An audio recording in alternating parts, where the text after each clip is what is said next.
All right, so today we're going to work on some calculations of ions in a solution. We're just going to work this out by starting with a problem. So the problem says, calculate the concentration of each ion in the solution after 0.500 molar of the solute has been dissolved. So if we actually look and see, we've already been given the solute, that's this magnesium nitrate. And the last point that's given is assume the solid dissociates completely. So we're going to assume that all of the magnesium nitrate that is being used is going to dissolve into its respective ions. If you have no idea how this is going to split apart, there's two ways to do it. The easiest way is to start with the cation. So if we look in a periodic table, we try to locate magnesium, and we see that it's on group 2 of the periodic table. That means that it has 2 valence electrons, so that when it becomes an ion, it's going to lose its 2 valence electrons to gain a +2 charge. So the first thing that will form is magnesium ion, which is Mg2+, in an aqueous solution, which just means it's been dissolved in water. Now the next one is nitrate. If you don't remember your polyatomic ions, let's refer back to it. Nitrate is NO3 1-. So the other ion that forms is nitrate in an aqueous solution.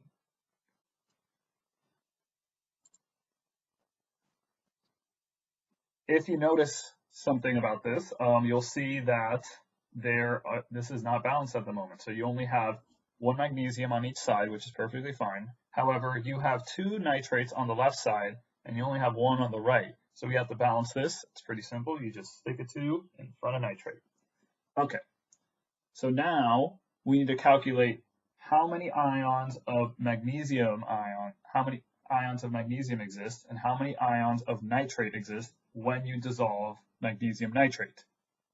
And so the way that you do this is by using the molar ratios. So just by looking at this equation, you can tell that for every 1 mole of magnesium nitrate that you're using, you're going to get out 1 mole of magnesium ions and 2 moles of nitrate ions. We can relate our molarities to it. So all you have to do for magnesium, you simply take the coefficient in front of it, which is 1.0, or just 1, and you multiply it by the molarity of the solute. So it would be times 0.500 molar. So we get a final concentration of 0.500 molar magnesium ions. This makes sense because the two have a 1-to-1 ratio. So however much amount of magnesium nitrate you put in, you're going to get the same amount of magnesium ions out of it. If we do the same thing with nitrate, you're going to take the coefficient that's in front of it. This time, however, it's a 2. So it's going to be 2 times the initial molarity, which is 0.500 molar. That is going to be instead 1.00 molar nitrate ion. This also makes sense because if we look at the equation, the ratio between magnesium nitrate and nitrate ions is 1-to-2. However much amount of magnesium nitrate that you put into the system, you're going to get 2 times that amount of nitrate ions. All right, let's do another one. So, calcium chloride is dissolved in water. The resulting concentration of chloride ions is 0.200 molar. What is the concentration of calcium ions?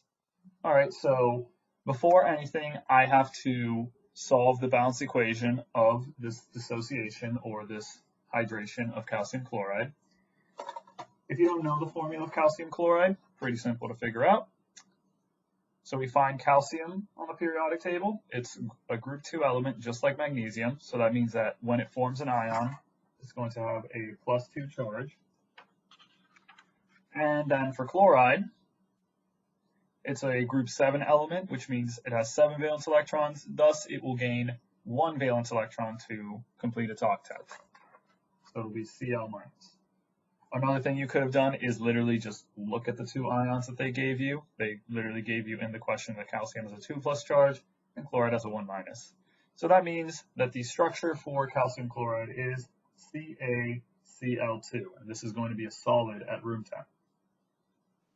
Then we dissolve it in water, and we're going to form calcium ions, Ca2 plus in an aqueous solution, and chloride ions in an aqueous solution.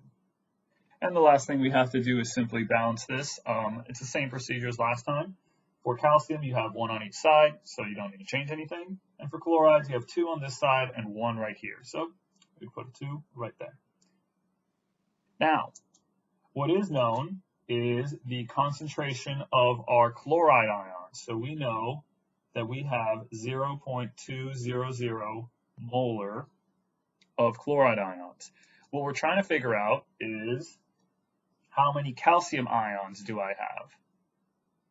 So if you notice, the ratio between the two is 1 to 2. So for every 1 calcium that you get out of the equation, you're going to get out 2 chloride ions, or you're going to end up with 2 chloride ions.